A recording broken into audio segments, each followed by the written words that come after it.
A very good evening and welcome to all of you. In today's class, I am going to explain one word substitution exercise 5 taken from Objective General English new book. So let's get started.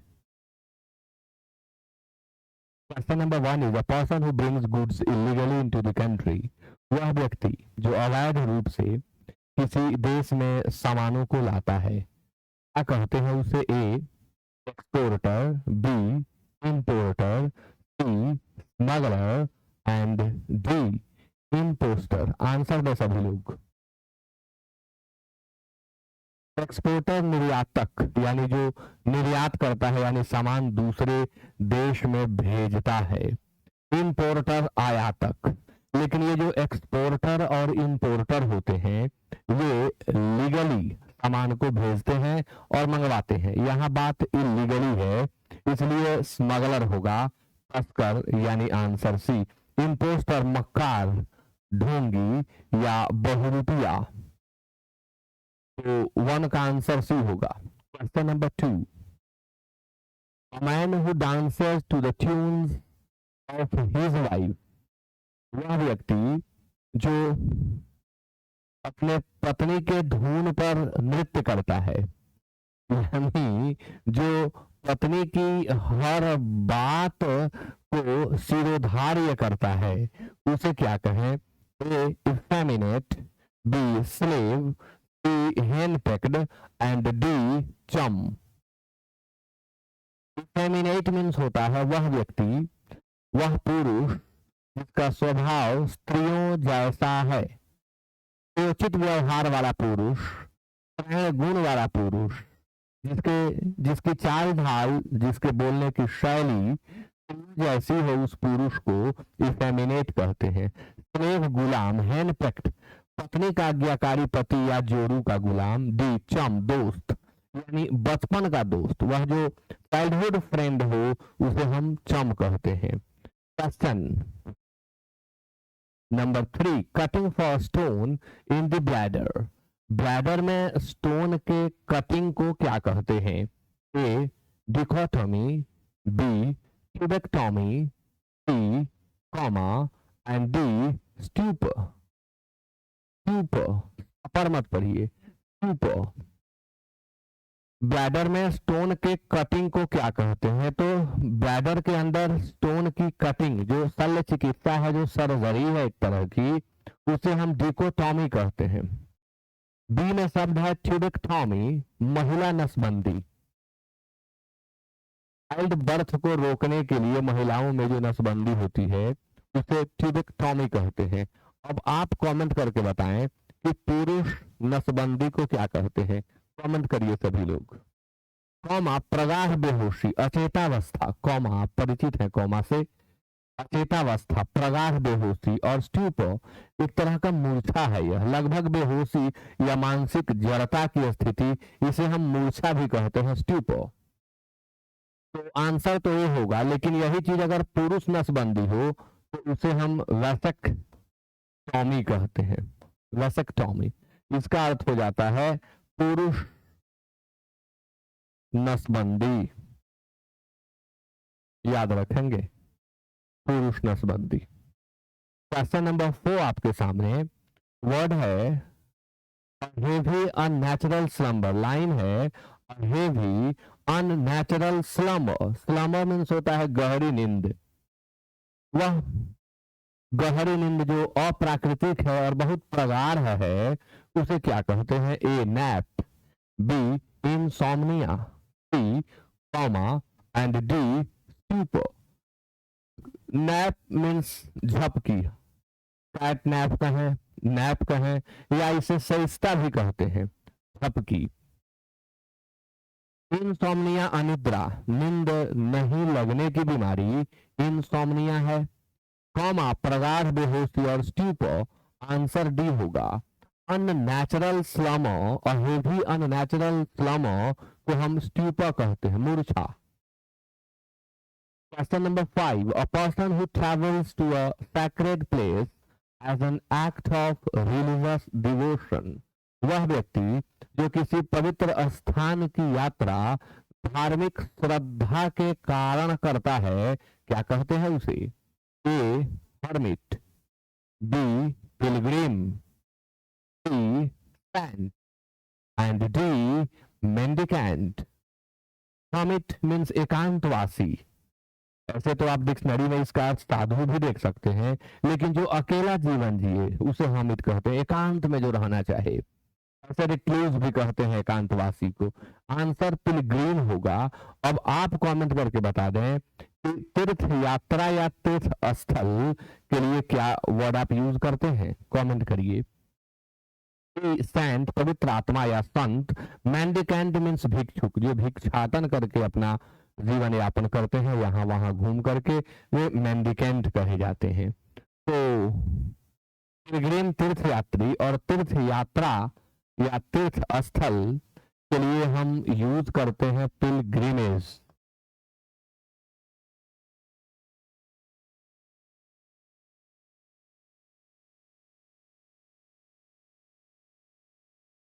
तीर्थ यात्रा और तीर्थ स्थल दोनों की अंग्रेजी same होती है, पिलग्रिमेज। नेक्स्ट क्वेश्चन आपके सामने, to do away with a rule, to do away with a rule, A cancel, B repeal, C obliterate and D abrogate. Answer देंगे आप लोग। ए कैंसल, अच्छा किसी do away with, do away with means होता है समाप्त कर देना, किसी रूल को समाप्त कर देना क्या कहते हैं? कैंसल रद्द करना, बी रिपील रद्द करना, सी ऑब्लिटरेट काटना। ऑब्लिटरेट का अर्थ मिटाना भी होता है, रगड़ कर मिटा देना ऑब्लिटरेट होता है। और एब्रोगेट अभिनिषेध करना, यानी वह रूल जो पहले से लागू है, चल रहा है, उसे हटा देना, ये एब्रोगेट कहलाता है। हालांकि रिपील भी गलत नहीं है, अगर कोई रिपील यूज करे तो इसे नकारा नहीं जा सकता, यह भी सही है। यदि ऑप्शन में दोनों दिए गए हों तो आप एब्रोगेट को सेलेक्ट करें। अगर एब्रोगेट हो ही नहीं तो रिपील बिल्कुल सही है, कोई दिक्कत नहीं रिपील लिखने में। 6 का बी और डी दोनों करेक्ट आंसर होगा। 7, one who talks very little, every little नहीं है, थोड़ी थोड़ी गलती टाइपिस्ट की है।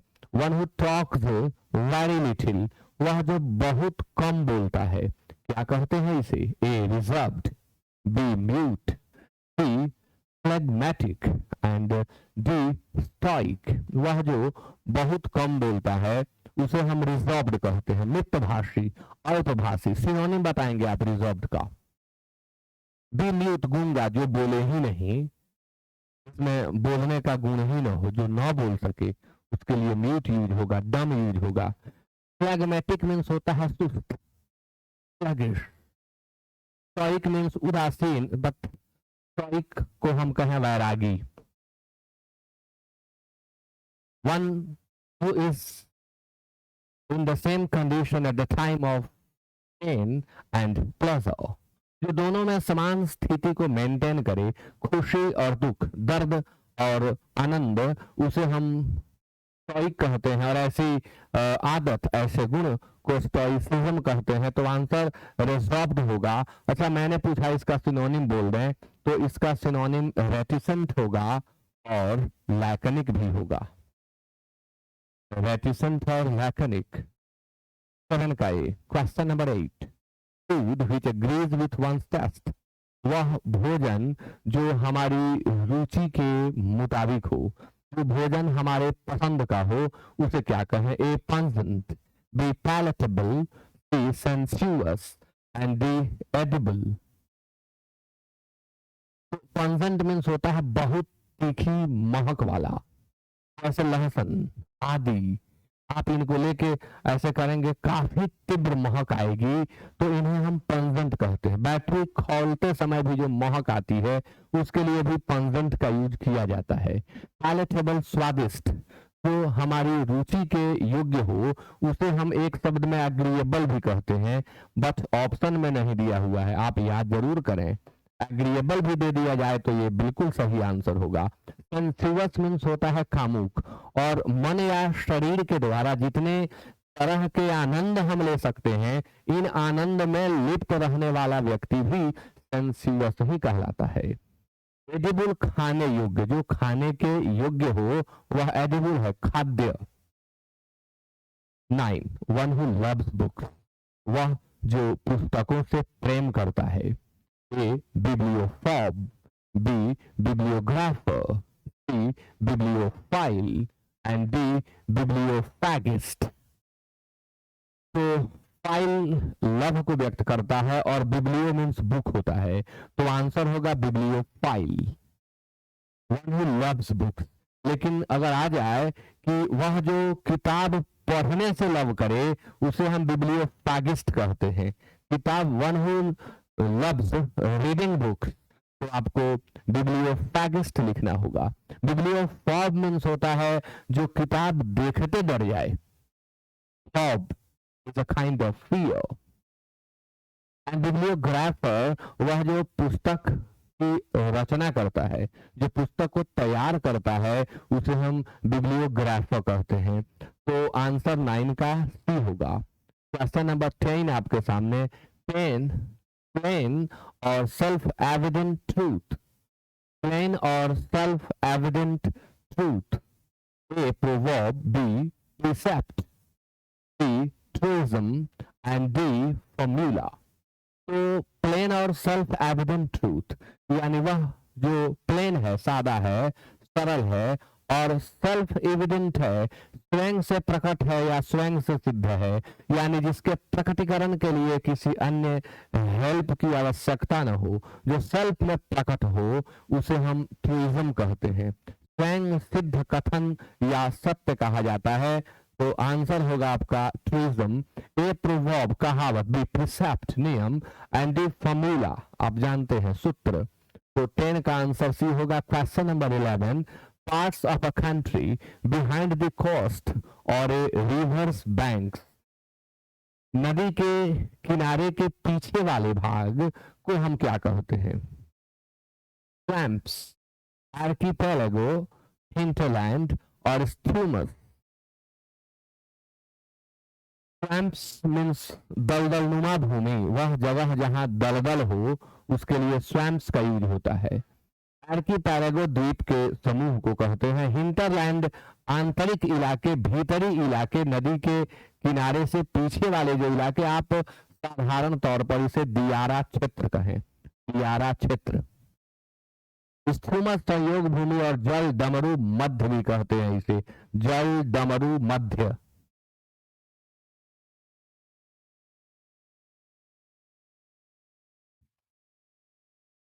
Strumous. Now, question number 12 is printed notice of somebody's death. किसी के मृत्यु की छपी हुई सूचना, प्रिंटेड नोटिस, तो क्या कहें? A condolence, B calumny, C obituary and D ouija. तो प्रिंटेड डेथ की नोटिस को हम ऑबिचुअरी कहते हैं। आंसर क्या हो जाएगा? सी कंडोलेंस, शोक की अभिव्यक्ति या शोक संवेदना। आपने सुना होगा शोक सभा आयोजित की गई, तो कंडोलेंस मीट कहते हैं उसे। कैल्यूमनी अभिशाप, यह एक तरह का कलंक भी है। और ओइजा फलक, बोर्ड के लिए यूज होता है, it is a kind of board. तो आंसर 12 का सी होगा।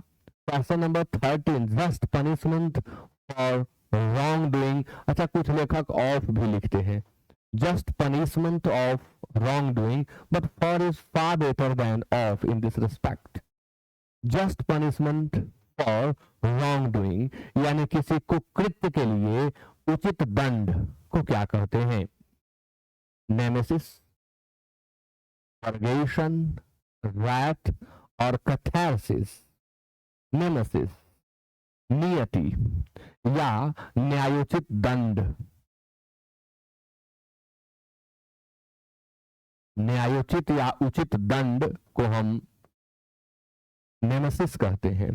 परगेशन, विवेचन या परिष्करण, शुद्धि की क्रिया को हम पर्गेशन कहते हैं, चाहे वो पेट साफ करने की शुद्धि हो या मंत्रों के द्वारा या अभिमंत्रित जल पिला करके शुद्धि की जा रही हो, परिष्करण किया जा रहा हो, उसे हम पर्गेशन कहते हैं। ऐसे एब्ल्यूशन वर्ड भी हस्त प्रक्षालन वगैरह के लिए, शुद्धि के लिए एब्ल्यूशन वर्ड का भी यूज किया जाता है। राइथ मीन्स क्रोध होता है, आयर मीन्स क्रोध होता है, रिसेंटमेंट मीन्स क्रोध होता है, एंगर मीन्स क्रोध होता है, फ्यूरी मीन्स क्रोध होता है। तो क्रोध के लिए बहुत सारे शब्द हैं। कैथारसिस मीन्स होता है विरेचन। यह कैसा विरेचन है? भावनाओं का, भावनाओं का कोई एकाएक फीलिंग आई गुस्से इत्यादि की, उसकी अभिव्यक्ति जो है वो कैथारसिस है। तो 13 का आंसर ए होगा। क्वेश्चन नंबर 14 आपके सामने, a low area storm with high winds rotating about a center of low atmospheric pressure। a low area storm वह तूफान जो लो एरिया में हो, with high winds rotating with high winds rotating about, जिसमें wind जो हो वो काफी ऊंची हो और वो रोटेट कर रहा हो about a centre of low atmospheric pressure, low atmospheric pressure पर वह ऐसे क्या बोलते हैं इसको आप लोग ज्योग्राफी में, घूर्णन कर रहा हो, चक्कर काट रहा हो, उसे हम साइक्लोन कहते हैं। तो आंसर क्या हो जाएगा? ए हो जाएगा। साइक्लोन नहीं दिया हुआ है, इसका मीनिंग साइक्लोन हो जाएगा। टॉर्नेडो समुद्री तूफान के लिए यूज होता है, टाइफून भी समुद्री तूफान। अब ये क्या है ना, हरिकेन भी समुद्री तूफान ही है, लेकिन ये क्षेत्र के आधार पर बढ़ जाते हैं। किस क्षेत्र में उठेगा तो उसे हरिकेन कहेंगे, किसी और जगह आया तो उसी को टॉर्नेडो कहेंगे। यहाँ आंसर जो है वो साइक्लोन है, चक्रवात। और इन सबका अर्थ समुद्री तूफान ही होता है, बट सबका क्षेत्र ज्योग्राफी के आधार पर बदल जाता है। तूफान देख लीजिएगा भाई, तूफान का कैसे लिखते हैं। 14 का आंसर ये होगा। 15, to break off proceedings of a meeting for a time, किसी मीटिंग की कार्यवाही को कुछ समय के लिए रोक देना। A convene, B terminate, C adjourn and D procrastinate।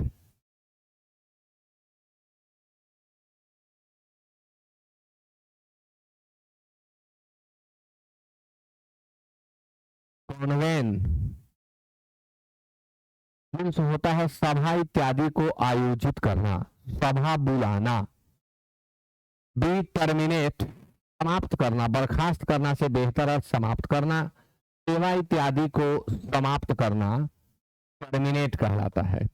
अजॉर्न स्थगित करना, बहुत इंपॉर्टेंट बात बताऊं आप लोगों को, क्लासरूम में तो बार बार बताते रहता हूं। ए डी जे से जितने शब्द शुरू हुए हो उनमें डी साइलेंट रखें, डी का उच्चारण न करें। अजॉर्न, एडजस्ट, एडजस्टमेंट, अज्वाइनिंग न बोले, एडज्वाइनिंग, एडजस्ट, एडजस्टमेंट, एडजेक्टिव ऐसा कहना गलत है। एडीजे में डी साइलेंट होता है। प्रोक्रेस्टिनेट टाल मटोल करना, ये प्रोक्रेस्टिनेशन जो है स्टूडेंट्स का शत्रु होता है। जिसके अंदर प्रोक्रेस्टिनेशन आ गया वो कभी किसी बड़े लक्ष्य को प्राप्त नहीं कर सकता। इस लक्ष्य को प्राप्त करने के लिए लगातार समर्पित होना होता है, डेडिकेशन डिवोशन के साथ काम करना होता है, डिटर्मिनेशन होना चाहिए आपके अंदर। तो जिसके अंदर डिटर्मिनेशन होगा उसमें प्रोक्रेस्टिनेशन नहीं होगा, और जिसमें प्रोक्रेस्टिनेशन आ जाएगा उसमें न डेडिकेशन होगा, न डिवोशन होगा, न डिटर्मिनेशन होगा, और वो किसी भी लक्ष्य को प्राप्त नहीं कर सकता। अगर आप इस लक्ष्य को प्राप्त करना चाहते हैं तो प्रोक्रेस्टिनेशन दूर दूर तक आपके अंदर नहीं होना चाहिए। प्रोक्रेस्टिनेट वर्ब का एब्स्ट्रैक्ट नाउन होता है प्रोक्रेस्टिनेशन, यानी टाल मटोल करने का काम। यानी जिसे अभी कर सकते हो उसे 2 घंटा के बाद करेंगे, कल कर लेंगे, शाम को कर लेते हैं। This is called procrastination. तो आंसर क्या होगा? ब्रेकअप प्रोसीडिंग्स है, तो अजॉर्न होगा 15 का answer C. Question number 16, a fault that may be forgiven, वह गलती, वह त्रुटि जो क्षमा के योग्य है उसे क्या कहते हैं? मर्सिनरी, बी में है वेनिल, सी में है पार्डोनेबल, और डी एक्सक्यूजेबल। तो मर्सिनरी मीन्स होता है किराए का। तो जो किराए के आते हैं लोग, भाड़े वाले जो अपराधी आते हैं उन्हें मर्सिनरी क्रिमिनल्स कहते हैं, मर्सिनरी क्रिमिनल्स। बी में है वेनिल, इसका अर्थ क्षम्य होता है और यही सही है। यहाँ पर जो फॉल्ट के लिए यूज हो उसके लिए हम वेनिल का यूज करते हैं। सी में शब्द है पार्डोनेबल, इसका भी है क्षमा के, एक्सक्यूजेबल मीन्स भी क्षमा के योग्य। ये कुछ बड़े अपराध के लिए हम पार्डोनेबल का यूज करेंगे, बट जो छोटी गलती है, त्रुटि है, खामी है जरा सी, उसके लिए हम वेनियल का यूज करते हैं।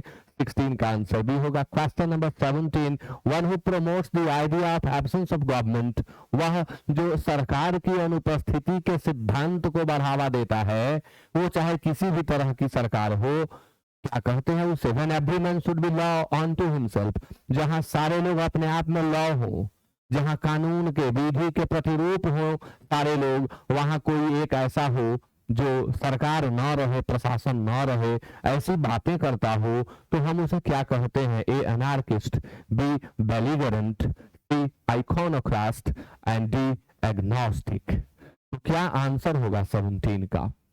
एनार्किस्ट मीन्स होता है अराजकतावादी, कैओटिक भी इसका सिनोनिम होता है। बेलिगरेंट मीन्स होता है युद्धरत या युद्ध प्रिय। वे लोग जिन्हें युद्ध प्रिय हो उन्हें बेलिगरेंट कहते हैं। कहीं कहीं इसका अर्थ झगड़ालू भी हो जाता है। आइकोनोक्लास्ट रूढ़िगत विचारों का विरोधी, रूढ़ि विरोधी। हम इसे आइकोनोक्लास्ट को ऐसे भी कहेंगे जो धार्मिक मान्यताओं को न मानता हो, प्राचीन देवी देवताओं की मूर्तियों को तोड़ता हो, मूर्ति भंजक भी कहते हैं आइकोनोक्लास्ट को, इसे भी याद करेंगे, मूर्ति भंजक भी कहेंगे। एग्नोस्टिक मीन्स होता है अज्ञेयवादी, अज्ञेयवाद नहीं होगा, वो एग्नोस्टिसिज्म होता है। और एग्नोस्टिक मीन्स होता है अज्ञेयवादी। किसे कहते हैं अज्ञेयवादी? वह जो ईश्वरीय अस्तित्व पर संदेह करता है। One who doubts about the existence of God is called agnostic. तो 17 का आंसर ए होगा। Now it is 18 and the question is a field or part of a garden where fruit trees grow, यानी किसी garden का वह भाग, वह हिस्सा, वह मैदान जहां फल के पेड़ लगे हों, क्या कहते हैं उसे? A park, B nursery, C yard and D orchid. तो पार्क में सार्वजनिक उद्यान, park.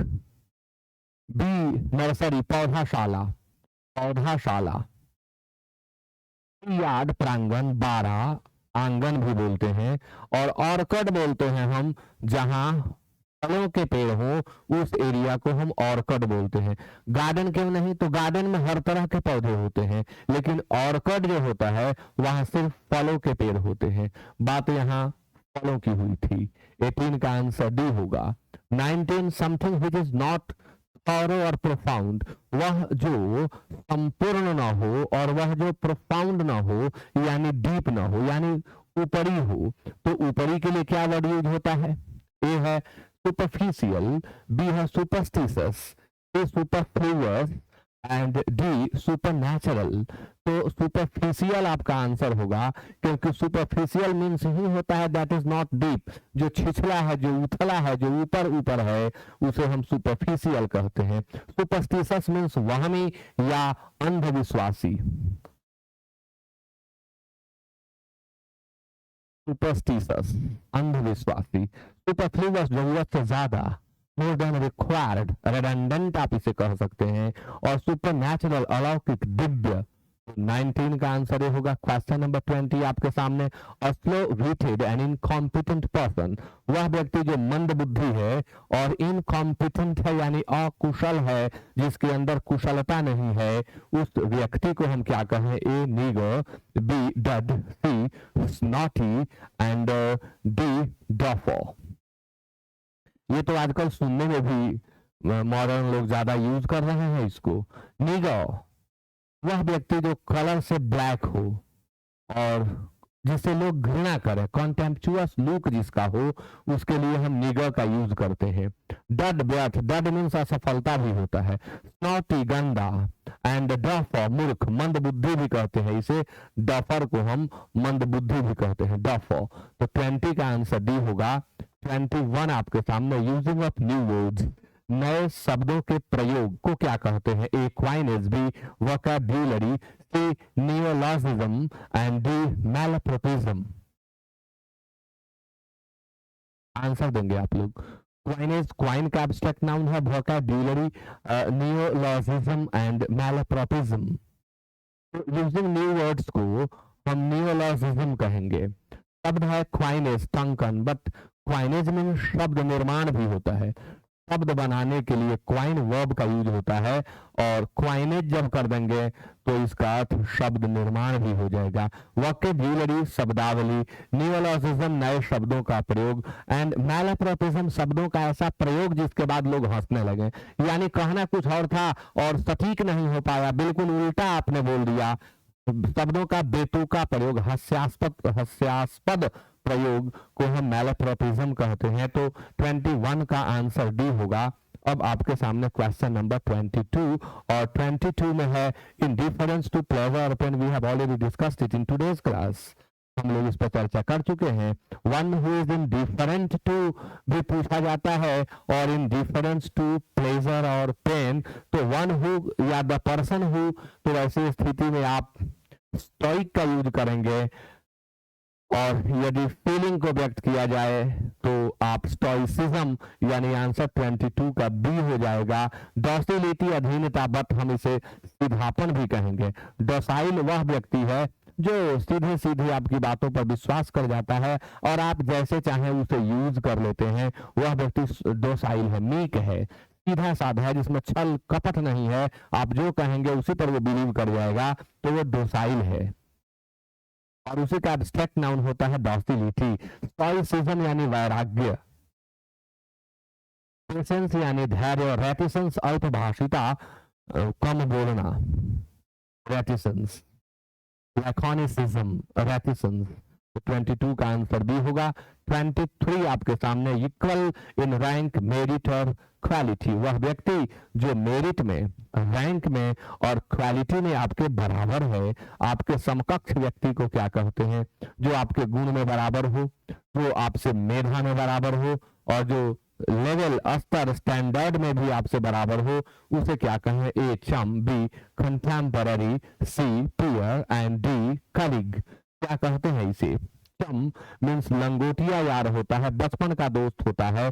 Contemporary, of the same time, उसी समय का, समकालीन, समकालिक भी कहते हैं। पीयर मीन्स समकक्ष होता है, कलीग मीन्स सहकर्मी, तो आंसर पीयर होगा। पीयर मीन्स होता है जो रैंक में हमारे बराबर हो, जो एज में, हम उम्र भी कहते हैं पीयर को, जो एज में हमारे बराबर हो, जो मेरिट में, जो क्वालिटी में हमारे बराबर हो, उसे हम पीयर कहते हैं, हम उम्र भी कहा जाता है। 23 का आंसर सी होगा। 24 आपके सामने क्वेश्चन है प्रेजेंट अपोजिंग आर्ग्यूमेंट्स और एविडेंस। प्रेजेंट अपोजिंग आर्ग्यूमेंट्स और एविडेंस, यानी ऐसे आर्गुमेंट्स और ऐसे एविडेंस जो अपोज करने वाले हो, उसे क्या कहते हैं? प्रेजेंट करना उसे क्या कहते हैं? A rebut, B criticise, C rebuff and D reprimand. तो रिबिट मीन्स होता है खंडन करना, मना कर देना, गलत साबित करना, डिनाई कर देना, निगेट कर देना, डिनाई कर देना, निगेट कर देना। तो आंसर तो यही होगा। क्रिटिसाइज आलोचना करना, रिबफ प्रतिघात, अनकाइंड रिफ्यूजल भी रिबफ है। इस तरह से मना इस सामने वाले को ठेस लग जाए, वो ऑफेंड हो जाए, तो उसे हम रिबफ कहते हैं। रिप्रीमांड मीन्स डांटना होता है, चाइल्ड इज कॉल्ड रिब्यूक, सबका अर्थ डांटना होता है। 24 का आंसर ये होगा। 25 आपके सामने, केयरफुल इन परफॉर्मिंग ड्यूटीज, वह जो अपने ड्यूटी को परफॉर्म करने में केयरफुल हो, उसे क्या कहेंगे? A punctual, B punctilious, C sincere and D pugnacious. Answer दीजिए, क्या कहेंगे आप? 25, वह जो अपने ड्यूटी को परफॉर्म करने में बिल्कुल पंक्चुअल हो, केयरफुल हो, उसे क्या कहते हैं? देखिए, केयरफुल इन परफॉर्मिंग ड्यूटीज, यहाँ दो आंसर मुझे दिख रहा है, एक पंक्चुअल और दूसरा पंक्टिलियस, लेकिन हम सेलेक्ट कर लेंगे पंक्चुअल को। जो पंक्टिलियस होते हैं ना, वो बहुत नुक्ताचीनी करते हैं, छोटी सी छोटी गलती को भी अवॉइड नहीं करते, उस पर भी जो है लंबा चौड़ा भाषण देते हैं कि ऐसे होगा, ये ऐसे होगा, तो पंक्टिलियस हो जाते हैं। सिंसियर मीन्स ईमानदार, सच्चा, वफादार भी होता है। पग्नेसस मीन्स झगड़ालू होता है। क्वारलसम मीन्स झगड़ालू होता है। कैंटेनकेरस मीन्स झगड़ालू होता है। तो आंसर 25 का ये होगा। 26 to mediate between two parties in a dispute, जब दो पार्टियों के बीच डिस्प्यूट हो तो बीच बचाव करना, इसके लिए क्या वर्ड यूज करते हैं? A interfere, B interact, C interrupt and D intercede. दो पार्टी के बीच जब झगड़ा हो, वहां बीच बचाव के लिए आप आ गए, कूद पड़े, तो आपके द्वारा किया गया बीच बचाव क्या कहलाता है? इंटरफेयर, हस्तक्षेप करना। इंटरैक्ट, बातचीत करना, और बातचीत से एक दूसरे को प्रभावित करना। इंटरैक्ट मीनिंग बातचीत करना ही बेहतर होगा, प्रभावित करना ठीक है, बट इंटरैक्शन इंटरैक्शन इंटरैक्टिव बनता है, बातचीत करना। इंटरैक्ट, इंटरप्ट रुकावट डालना, इंटरसीड होगा। गो बिटवीन इसका मीनिंग ही होता है, गो बिटवीन, बीच में आता पकना, जहां दो लोग, दो पार्टियां झगड़ने वाली हैं, लड़ने वाली हैं, बीच बचाव कर देना आकर के इंटरसीड कहलाता है। तो आंसर डी होगा। इंटरफेयर, हस्तक्षेप करना, मतलब कुछ लोग जो बातचीत कर रहे हैं उसमें बीच में आ गए, आप इंटरफेयर कर दिए। इंटरप्ट कर देना, काम चल रहा था और आप बीच में टपक पड़े, उसमें टांग अड़ा दिए, वो इंटरप्ट है। तो 26 का आंसर डी होगा। 27, a thing liable to be easily broken, वह वस्तु जो आसानी से टूट जाने योग्य हो, उसे क्या कहते हैं? ए ब्रेकेबल है, बी डक्टाइल है, सी ब्रिटल है और डी डेलिकेट है। तो ब्रेकेबल जो टूट जाने योग्य हो, बी डक्टाइल, डक्टाइल मीन्स जो लचीला हो, जिसमें फ्लेक्सिबिलिटी हो, वह डक्टाइल होता है। ब्रिटल नाजुक और डेलिकेट नाजुक। अब ब्रेकेबल जो है, ब्रेकेबल जिसे तोड़ा जा सके, ब्रेकेबल जिसे तोड़ा जा सके, और जो टूट जाए उसे हम ब्रिटल कहते हैं। तो आंसर सी होगा। अब ये ऑप्शन में नहीं रहता तो ब्रेकेबल सोचा जा सकता था, लेकिन आप ब्रिटल सेलेक्ट करेंगे। डेलिकेट मीन्स होता है नाजुक, टेंडर। डेलिकेट क्रिटिकल स्टेट के लिए भी यूज होता है, दयनीय के लिए भी यूज होता है। आंसर ब्रिटल होगा। और क्वेश्चन नंबर 28 है, the place where bricks are baked, वह जगह जहां ईंटें पकाए जाते हैं उसे क्या कहते हैं? A foundry, B mint, C cemetery and D kiln. Answer देंगे आप लोग। फाउंड्री, मिंट, सिमेट्री और किल्न। फाउंड्री मीन्स होता है धातुशाला, जहां मेटल्स को गलाया जाता है उसे फाउंड्री कहते हैं। फाउंड्री ये लिख दिए, लिखिए धातुशाला, जहां धातु इत्यादि को गलाया जाता है उसे फाउंड्री कहते हैं। मिंट का दो अर्थ, पुदीना और टकसाल, जहां सिक्के गढ़े जाते हैं, बनाए जाते हैं, उस जगह को हम मिंट कहते हैं। सिमेट्री मीन्स कब्रिस्तान होता है, ग्रेवयार्ड मीन्स कब्रिस्तान होता है, और किल्न मीन्स होता है भट्ठा, ईंट भाटा, जहां ईंटें पकाए जाते हैं उसे हम किल्न कहते हैं। अब भ्रम में लोग बोलते हैं चिमनी, चिमनी वो जो धुआं बाहर फेंकता है वो चिमनी है, जहां ईंटें पकाए जाते हैं उस जगह को किल्न कहते हैं। तो आंसर 28 का डी होगा। 29 आपके सामने, the branch of medical science which deals with the problems of the old, medical science का वह ब्रांच जहां वृद्धों की समस्याओं का इलाज होता है, अध्ययन होता है, उस पार्ट को क्या कहते हैं? A oncology, B geriatrics, obstetrics and D endocrinology. Oncology cancer रोग का अध्ययन, बुर्द विज्ञान भी इसे कहते हैं, और आप थोड़ा साधारण हिंदी लिख लें, कैंसर रोग का अध्ययन, ऑन्कोलॉजी, कैंसर रोग का अध्ययन। गैरियाट्रिक्स और जेरोंटोलॉजी दोनों होता है, तो आंसर बी होगा। ऑब्स्टेट्रिक्स मीन्स होता है दाई का काम, बट ऑब्स्टेट्रिक्स वह मेडिकल साइंस है जिसमें बच्चे के जनन की पढ़ाई होती है, उसे ऑब्स्टेट्रिक्स कहते हैं। एंडोक्रिनोलॉजी अंतःस्राविका या अंतःस्रावी विज्ञान, जिसमें एंडोक्राइन ग्लैंड्स के बारे में स्टडी करते हैं, उसे हम एंडोक्रिनोलॉजी कहते हैं। तो 29 का आंसर बी होगा। और इसी के साथ हमने कंप्लीट किया सेट 5। तो लंबे समय के बाद आज क्लास चला आप लोगों का। हमने एसएससी के एग्जाम्स होने वाले हैं, CHSL का फॉर्म फिलअप होने वाला है, बहुत सारी वैकेंसीज आने वाली हैं। लगातार बने रहें, वीडियो को शेयर करें। अगर आप लोगों का सपोर्ट रहा तो रोज नहीं तो सप्ताह में 3-4 दिन क्लासेज चलेंगे। So with that it is over. Thank you so much and good night.